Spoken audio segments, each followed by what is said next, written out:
binili yun ngayon? Matagal ko nang tinatago ang singsing na yun. Ba't nyo binigay kay Rosalinda? Sana pinabenta nyo sa akin para wala na akong problema. Beto, binigay ko kay Rosalinda dahil sa kanya dapat yun mapunta. Anong dahilan? Isa lang ba anak nyo, ha? Si Rosalinda lang? Bakit sa kanya nyo binigay, ha? Dahil gusto ko. Ano pa ang gusto mo?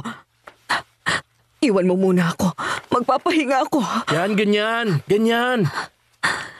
Pag ako ayaw niyong bigyan, wala na akong pakialam. Ako na lang ang bahalang dumiskarte. Magtatrabaho ka? Hindi, magnanakaw. Ang totoo, Senyora Valeria, walang tumatawag kahit isang babae para po sa anak nyo. Kakaiba kasi ang kinikilos niya. Ilang araw ko na siyang inoobserbahan. At may kutob ako na in love ang anak ko. Sa tingin niyo po, Senyora? Bantayan mo siya na maigi, Berta. At sabihin mo agad kung may napapansin ka. At sabihin mo sa akin sa lalong madaling panahon.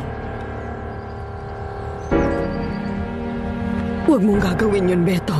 Huwag kang gumawa ng problema. Bakit? Problema ko yun, no? Isa pa, ano pang mangyayari sa akin? Pwede kang makulong dahil dyan. Hindi naman yun ang unang beses. Papatayin mo ako sa ginagawa mo. Hindi na naman kayo. Alam niyo namang ayaw na ayaw ko nagbubunga nga kayo at nagdadrama. Mali ang balak mo, Beto. At sino ang dapat sisihin? Ako? Bakit ako ang sisisihin? Hindi kayo. Hindi niyo lang ako binibigyan ng pera. Eh, sino? Ang papa mo ba, ha? Papa? Noon pa siya walang paki sa akin. Wala talaga. Puro lang siya yung mga kapatid kong babae. Palagi niyang iniisip ang mga anak niya. Buong buhay siya nagsisikap para ibigay lang sa inyong Binigay lahat. sa akin ang ano? Lahat ng kaya niyang ibigay. Ano, mga katiting? Puro tira-tira. At ayoko na talaga. Mas gusto kong lumayas. Hahanap ako ng pera.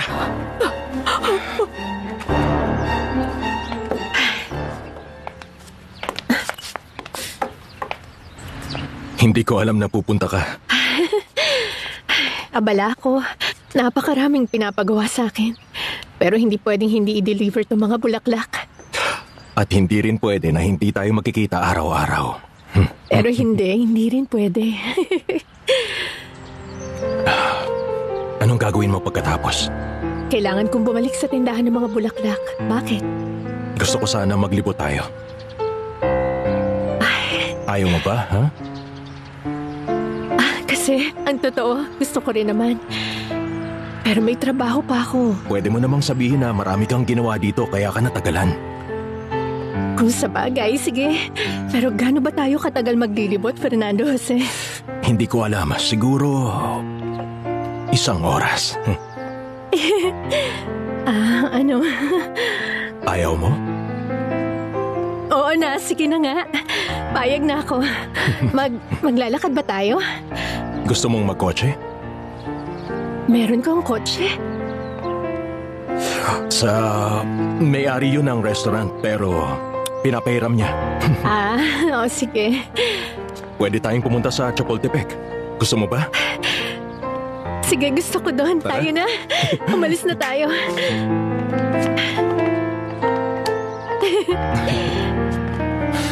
Pakiusap. Makinig ka sa Bitawan niyo nga akin. ako! Kahit magmakaawa kayo, di ako makikinig sa inyo! Aalis na ako! Natatakot ako para sa'yo. Natatakot ako na baka masaktan ka o baka may mangyari sa'yong masama. O mamatay ka. Ayoko. Ano naman sa inyo ngayon kung mamatay ako, ha? Wala rin ako pakay kung mangyari yun eh. Ang gusto ko ngayon, mawala na sa mundong to. Ayoko na sa ganitong klase ng buhay. Hindi ko na talaga kaya to! Beto, hindi. Huwag, Beto. Beto, pakiusap.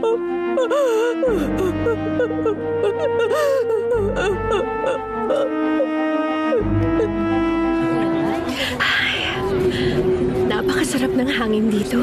Nagustuhan ko rito. Ayos lang magulong buhok mo, Rosalinda? Oo, ayos lang sa akin. Mabuti. Bakit? Dahil gusto kong magkaroon ng girlfriend na hindi problema kapag hinahawakan kong buhok niya. Pero hindi mo ako girlfriend. Hindi? Hindi. Hindi? Hindi. Umupo nga muna tayo ron.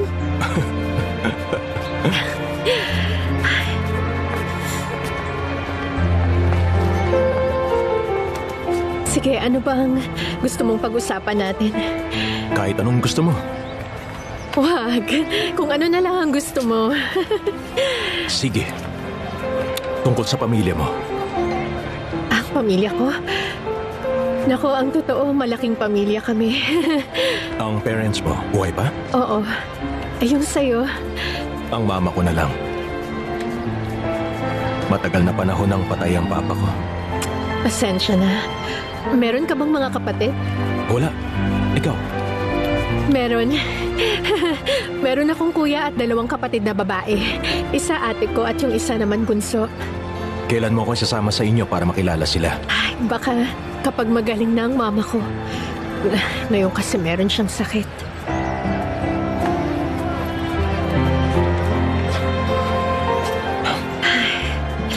Halika.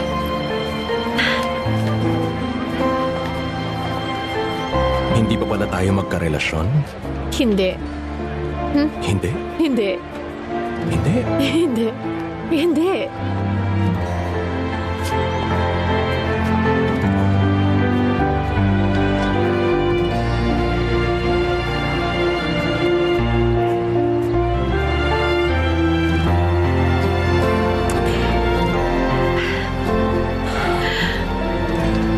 Ngayon, tayo na bang dalawa? Tama ba ako? Oo, tayo na.